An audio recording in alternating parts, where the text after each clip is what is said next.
perfect segue to my co-anchor Paula Toti, who was talking about the economic impact of the Bengals' run to the Super Bowl. Paula.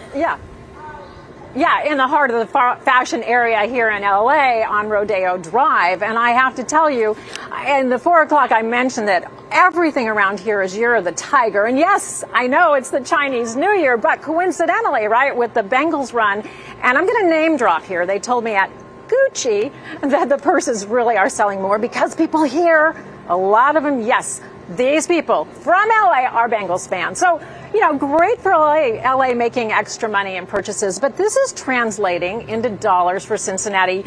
Jobs Ohio, Game Day Communications, the Chamber, Ready Cincinnati, they've been crunching numbers and listen to the economic boost this is all having for the Queen City.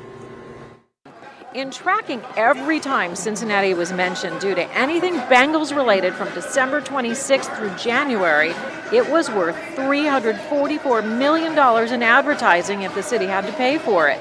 22 billion impressions. Our Chamber of Commerce has found from talking to other mid-sized cities that have participated in a Super Bowl that in the days leading up to the game, there is something called psychic income. Which is the idea that everybody is feeling really good about themselves. Everybody's really excited about the Bengals. And so they actually feel wealthier. And so they're more likely to spend money. Brandon Rudd says the research shows the spending is also on stuff unrelated to football. And that means a very real bump in jobs, in wages for people, in revenue for businesses.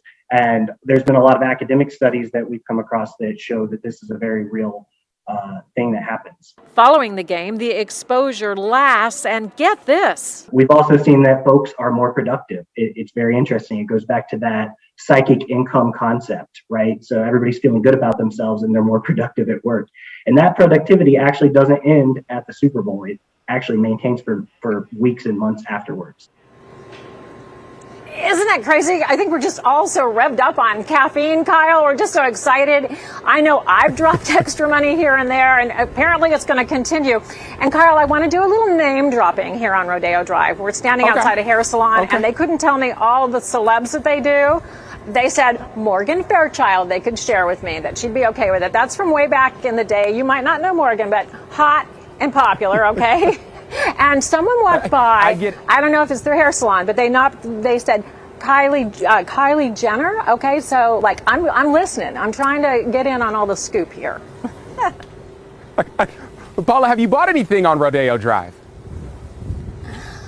Yeah, my $4 coffee. That is the truth. Oh, and I think I bought a little pastry too. But the clothing, oh my goodness, no. I mean, that one little purse was $2,200, and that was tiny. Okay, this is not my thing. It's my thing for just looking in the windows, I'll be honest. But I'm excited. I got a couple of compliments on Rodeo Drive, so I'm psyched.